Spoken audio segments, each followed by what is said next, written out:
Welcome to Blizzard Fire. We hope this video helps fire up your solution. You need site owner rights in SharePoint Online. Once confirmed, open the site and add an app. Choose the built-in calendar app and give it a clear name so others can find it.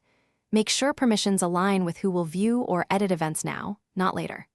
Once created, open the calendar page to start configuring views and overlays.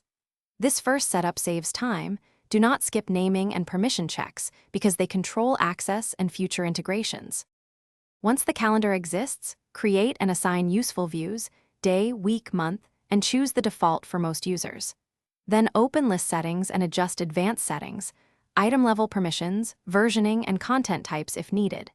Next, use Calendar Overlay to combine Exchange or other SharePoint calendars. This keeps a single visual while retaining separate sources.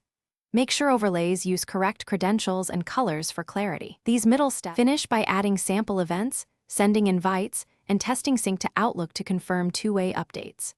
Set alerts or a simple Power Automate flow for reminders or approvals to automate processes.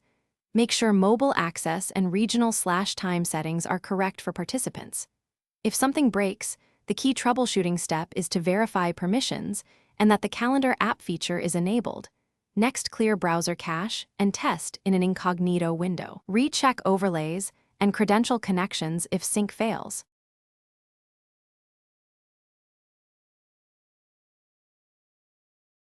Thanks for watching. If you found this helpful, don't forget to like and subscribe.